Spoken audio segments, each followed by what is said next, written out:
Hi, it's Liz. It's the second day of Christmas. Merry Christmas. It's kind of a cool day for me because my mother-in-law took my daughter for two. She took my daughter, my 2-year-old, for an overnight visit last night, and then she decided that she'd take her tonight as well. So I have suddenly like a ton of free time and I feel rested and like not stressed and all my weird health stuff is like exacerbated by stress. So I feel like amazing. So I decided to make this video, which I didn't think I was going to be able to get to for a while. So last night, as a little treat to myself, I watched one of my favorite movies, but specifically my favorite movie for bipolar representation. And when I say my favorite movie, I mean the only movie that portrays somebody with bipolar disorder that I think does even a halfway decent job. And I think they do a good job, but I can't even tell you like how many bad representations of bipolar disorder there are. I mean, it just seems like it's kind of like bad representations of drug users too. It's almost impossible to find a movie that actually seems realistic at all. Like my favorite in that regard is probably Pulp Fiction. But I'm not going to get into that. Anyway, so yeah, this movie is called Michael Clayton, and like nobody's seen it. Like it didn't make a lot of the box office. When I tell people about it, usually people have not heard of it. It was made in 2007. It was produced by Steven Soderbergh, who did like Ocean's 11 and that whole franchise, which I personally love. I mean, it's a serious movie though, unlike those movies. And it has an all-star cast. It's got George Clooney and Tilda Swinton and other people who I know I've seen in a ton of movies, but I don't know their names, kind of people. But it's really good acting, really well produced, really beautiful film. Really rich. I like it on many, many levels. But it's not a film that's like about mental health. It's not like really supposed to be anyway. You know, unlike, honestly, I find that kind of thing to be sort of a red flag for mental health representation, when it's like, oh, look, like we're going to build this as being about how good of a job we're doing, raising awareness about some mental health thing. It's always terrible.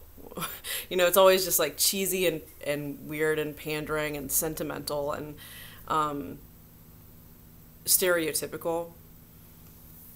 One film I thought was particularly horrible in that vein was, wait, I'm gonna forget what this movie's called now, aren't I? It's just like, it was made kind of at the height of when, oh yeah, Silver Linings Playbook. When the two main characters, the two people whose like names I can't even remember, they were like the it actors in like 2014 or whatever. Jennifer something and Bradley Cooper, whatever. It's just a bad movie. Like it's kind of a movie like you can tell they put a lot of money into trying to make it good, but it didn't make it actually good. And it's supposed to be about a guy who's bipolar. I forget it's supposed to be the girl or the guy who's bipolar, because it's that forgettable. And it's just like, I don't know if they did zero research, or sometimes when it's sort of just based on research and not actual experience, you can really tell, because they'll try to hit all the kind of bullet points that you see in the, you know, DSM, but like it's not really how those things look in real life. Michael Clayton is amazing, and I think whoever was involved, you know, in writing the script and directing it And the actors involved, you know, must have had some real experience, I think, with somebody who is bipolar 1. One of the main characters is bipolar 1, and the entire film, his entire portrayal in the film is during a manic episode that he's having. And he is a high-powered lawyer. He's very intelligent, and it kind of starts out, I don't think I'm ruining anything yet, but it sort of starts out like he's having this breakdown, and it might ruin this big case. You know, he's defending a company that's basically, I think, supposed to be Monsanto, and he has a breakdown during a deposition. So that's kind of like the setup for the whole movie. The movie is, I wouldn't say it's about being a lawyer or about bipolar disorder or about how bad Monsanto is, although it certainly, like, all those elements are there, but it's about something much more interesting and deep that I'm not going to get into a whole review of the film. I just want to talk about why I love the bipolar representation as someone with bipolar 1. So here we go. First, I just want to talk about the sort of symptoms of mania it hits on and why I think it does a good job, sort of briefly. So, wait, where's my notes? I took notes last night when I was watching this because it's that good of a movie. It was worth taking notes. Okay, so one of the things I really love about this is it shows Arthur, pretty sure that's the character's name, I always forget. It shows him coming in and out of lucidity, sometimes kind of rapidly. And this is very realistic. I think people have this expectation that if somebody is in a manic episode, or even if somebody is maybe psychotic, that they're going to seem completely crazy the entire time. And that's not necessarily the case. I mean, you can have a conversation with somebody who's in that space where 90% of what they say seems pretty reasonable. I mean, it might be impassioned, it might be intense, but it doesn't, but then they say something that's like, whoa, buddy, like, that's pretty out there. Or they'll just go into a very strange affect all of a sudden, and it's very clear that that they've fallen out of that lucidity, and they're no longer aware of, you know, whatever, their surroundings, how they're coming off the situation. So that was great. I thought the actor really did a good job of showing that too. Of showing all of the space in between being totally lucid and being totally wild, and all of the sort of nuance in there of how somebody who's in a manic episode can really look. It was just amazing. So real. So it shows his interest in symbols, too. This is the next thing. The way that, I mean, he gets really fixated on a children's book during the film. It shows him, well, you know, if you see it, you'll understand. It comes back to this book over and over again, and it's just this sort of children's fantasy book that to an adult, I mean, it kind of shows, again, just in the beginning of the film, it shows George Clooney's character, who is not the bipolar person. You know, his son is trying to get him to read this book, and he's just like super into it because he's like, whatever, a 9-year-old boy. And George Clooney's like, yeah, I don't know, maybe I'll read it at some point, whatever. You know, like most adults would be. They're just kind of be like, you know, something.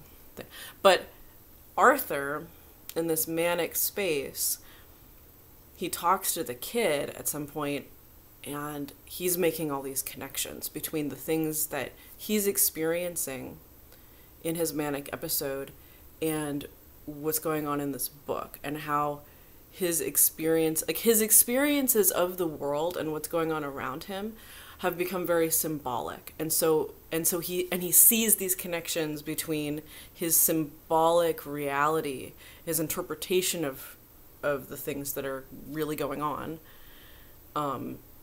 and this children's fantasy book. So I thought, not only is that definitely a thing when you're manic, everything starts to become symbolic. Your experience becomes more symbolic. Just doing simple things can take on this intense metaphorical and symbolic significance for you. You start to sort of process the world in a more symbolic way. But I just really appreciated the way that they portrayed it. It was very much the way I've experienced it. So yeah. Oh, and along with that, he gets really fixated on this one other character. A few other characters, certainly. He definitely sees George Clooney's character in sort of the symbolic way as being this archetype that they come back to throughout the movie. But there's this other character that he particularly gets fixated on, and he kind of seems to see her as this archetype of innocence and goodness. From the outset and to some other characters' eyes, it kind of seems like people think that he has a romantic interest in her, but it doesn't seem to me like that's it at all. But she's taken on this larger than life importance, symbolic importance for him. And he's fixated all of these other sorts of feelings on her that have to do with other elements of the plot. And that's also very real. That's very real. People become archetypes. People become symbols for things that are much greater that are going on in your psyche. So yeah, I think that was really good. They show overstimulation really well too. There's this scene in particular where Arthur he's walking around in downtown Manhattan, I think. It's New York City. It's like, he's like in Times Square, I think. And there, there's all these bright lights and screens and stuff. And they just show, they don't even say anything about it, but his face, he shows this really, really good affect, good performance of the affect of mania. And you can just see him being more and more heightened and stimulated, overstimulated by all of these lights, all of these people. He's just taking it all in, and his eyes are so big, and his pupils are probably dilated. They don't really show, but you can see how he's drinking this in and how this is feeding his mania even more. There's even like a character who makes some sort of comment about how, him walking around downtown is not a good idea. But that's why, is that, it creates this sort of overstimulation feedback loop when you're manic. It can be triggered in the first place by overstimulation, but if you're already manic, you become a lot more sensitive to stimuli, but you also want to seek it out. And so then it becomes, you become very prone to being more overstimulated, which makes you more manic. It becomes a really scary cycle. So, yeah. I guess I already talked about the affect, just the way the actor portrays the facial expressions and everything. He's so expressive, but it's not overdone. It's really exactly what it looks like and how it is.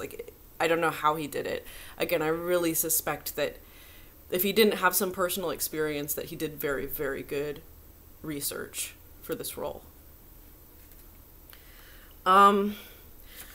They show his grandiosity in a really good way too. I feel like that aspect of mania is something that everybody kind of knows if they know what mania is, even a little bit, but I feel like it's often done in a way that's kind of sloppy. And just cheap. I'm, buying a car, I'm the, I'm a emperor, you know, I don't know, just some crap, some sort of stereotypical stuff. And of course, you know, sometimes manic people literally do those things, but it just seems like sort of like, oh, look, we're trying to show that this person is grandiose by doing something obvious, whereas his grandiosity,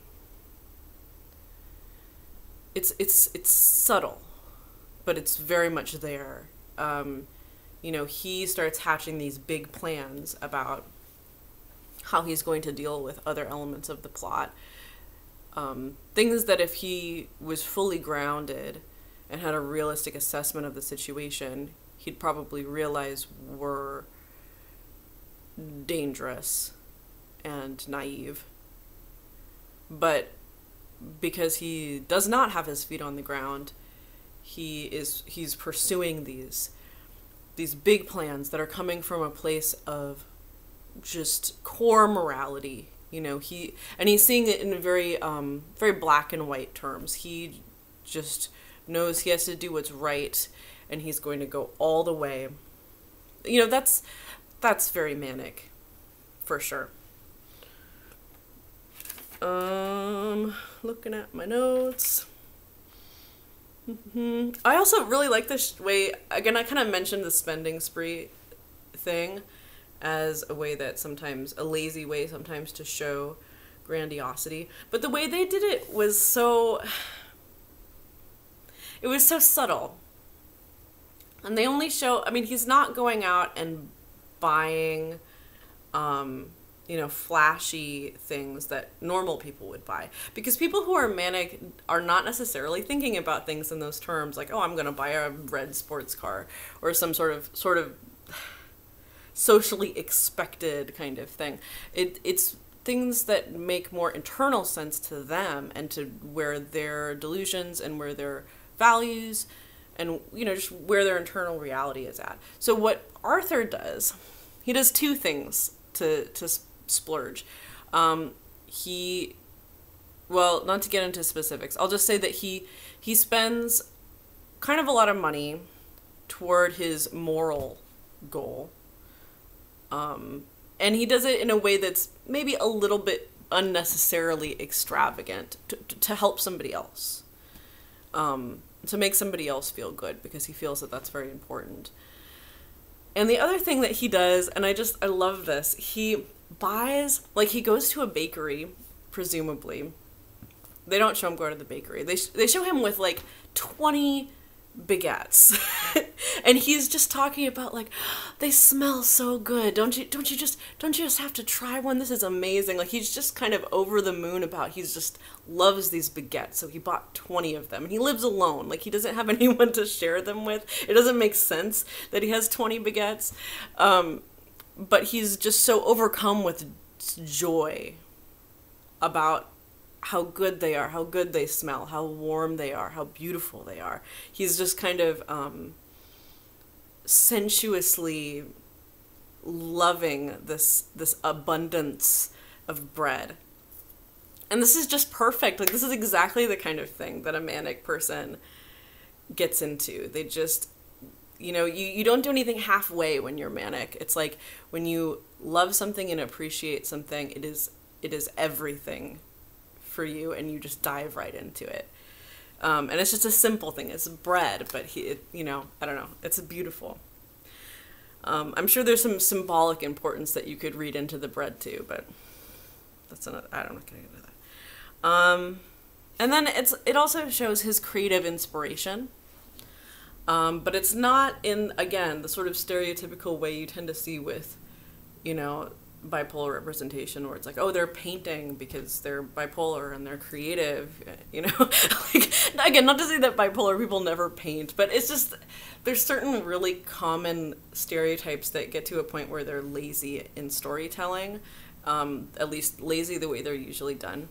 His way of being creative is, I mean, you can see in that scene where he is in Times Square, he sees something on one of the screens that inspires him, and then he does this whole project, basically like looping and mixing this track and this video in this very funny and smart way to further some of his goals.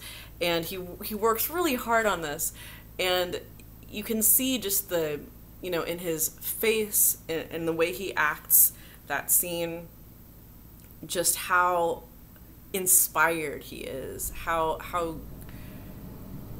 this is just sort of creatively flowing from him in his manic state. And that's very real, and that's something that people really that I sometimes do miss about mania, is that I could very easily get into that kind of flow state. Okay, so I'm done talking about symptoms. There's some other things, there's plenty of other things that I think are great about this, though.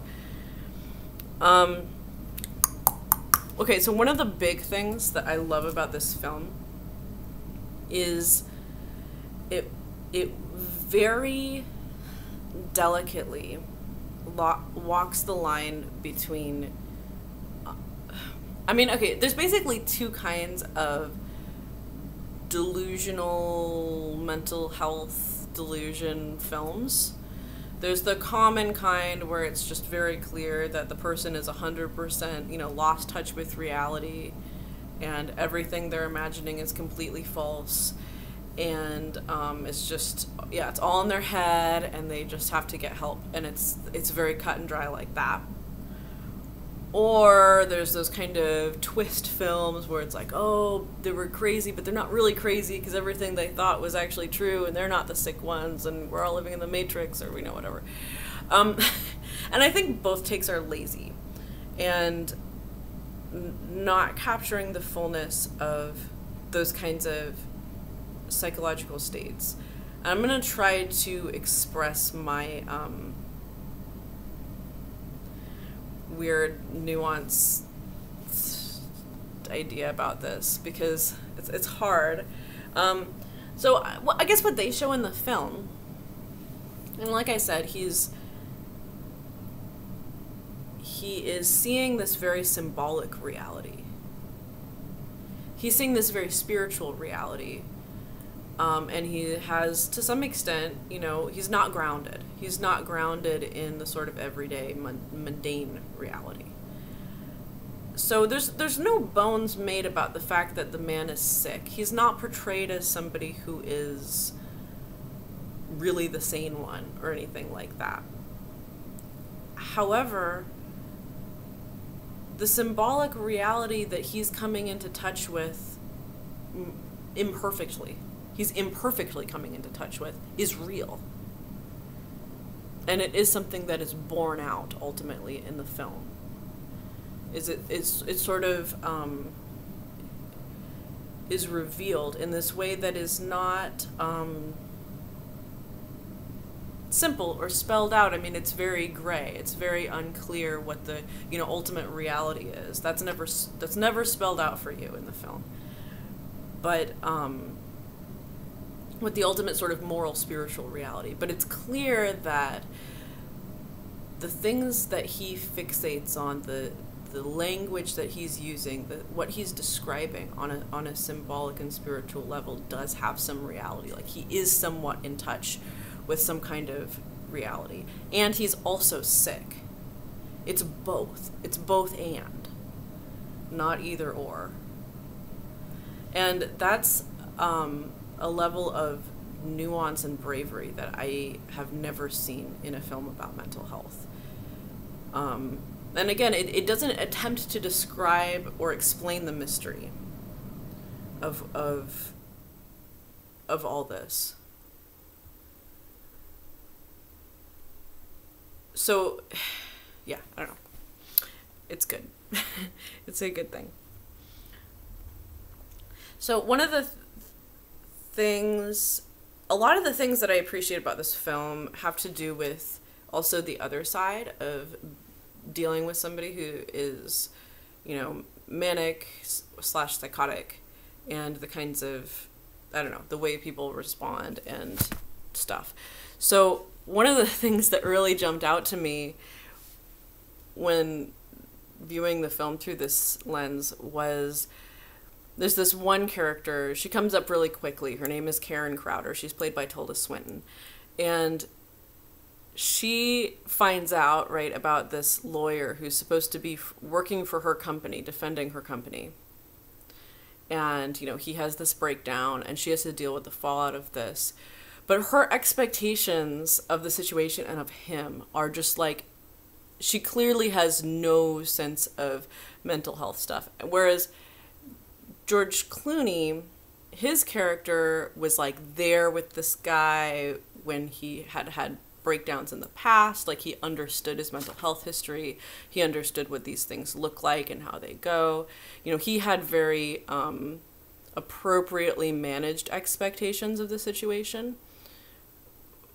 But most people fall into Karen Crowder's sort of end of things, where she's just upset because he acted so inappropriately. Like, she's like, this is totally unacceptable. Like, she's expecting him to, you know, get right back on the case and stop screwing around or whatever. And he's trying to explain to her, like, this guy needs to sleep.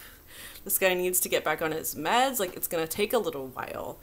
Like, he has a mental health condition. This is not a case of bad behavior. And I think that's one of the key things is, like, people tend to, people who don't know a lot about mental health issues tend to just kind of have this knee-jerk reaction to somebody having a mental health crisis as though they're just behaving badly and they need to be held accountable and or be punished. And, you know, just cut it out or whatever. And that's not how it works. So, I don't know. I appreciated that conversation, just like being in the film, because that's so real. I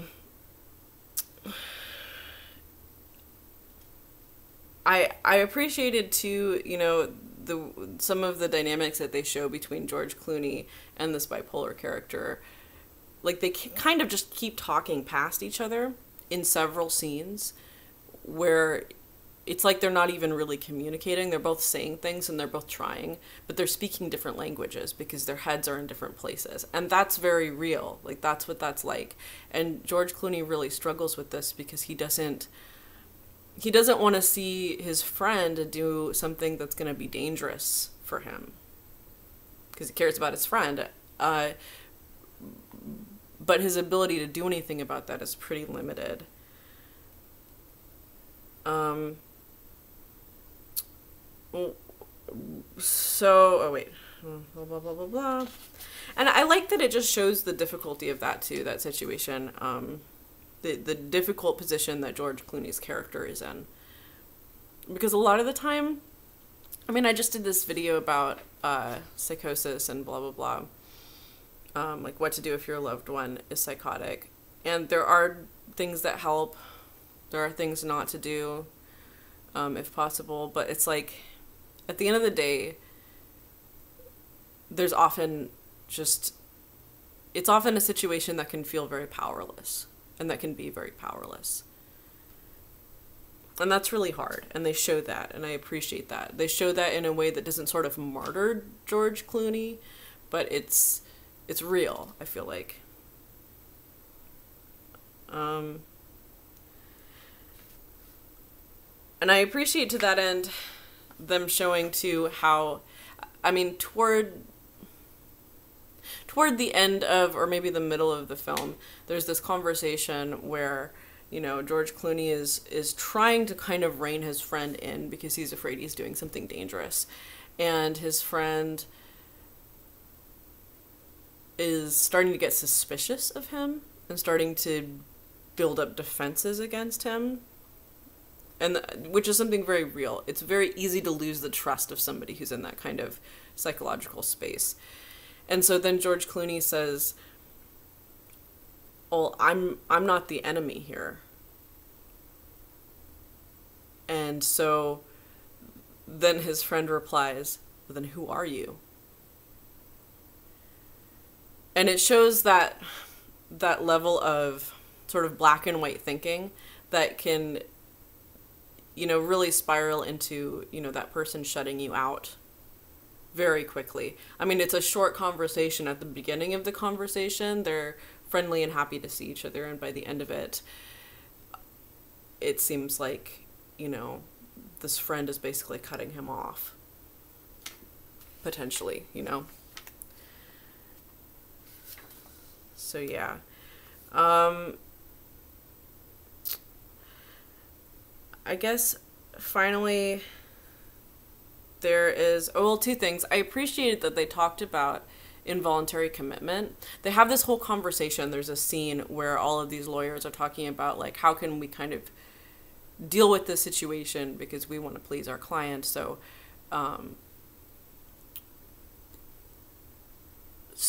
let's get him committed or whatever. And the attitude there is bone chilling to me. The sort of casual, like, let's just put him in a facility, you know. But, you know, they talk about it and they're very real about, you know, by the end of the conversation, it's very clear that that's not going to be possible. Because in reality, in most states, it's very difficult to have someone involuntarily committed.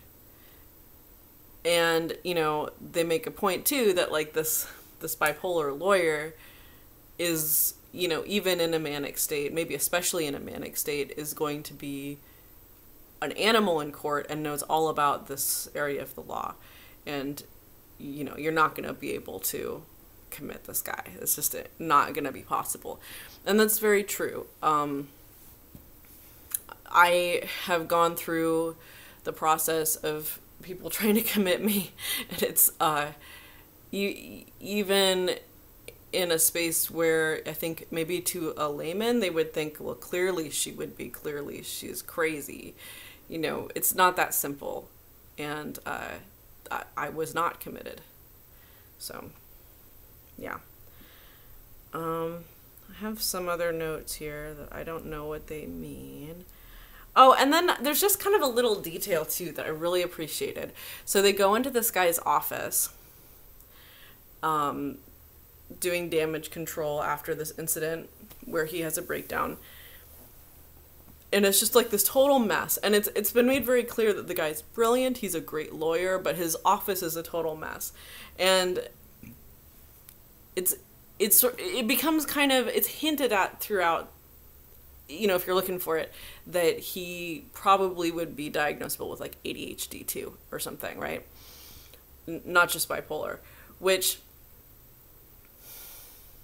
I don't really know if I believe the classification system exactly, that they would necessarily be two separate things. But, you know, the way it's classified now, yeah, there's this huge correlation. And for a lot of bipolar people, like, our organization systems can tend to be cluttered and chaotic. And that's where our neurology really thrives. So, anyway, I think that's it. Those are all my notes. So, anyway, I'm going to link to the movie so you can watch it on YouTube if you want. It's really a great film. And yeah, absolutely just by far and away best bipolar representation in film or TV that I've ever seen. And yes, I've seen, what's that show, the one about, you know, the War on Terror with Claire Danes. Yeah, I've seen that one. It's not great. And all right, anyway, watch the movie. Talk to you later. Mwah.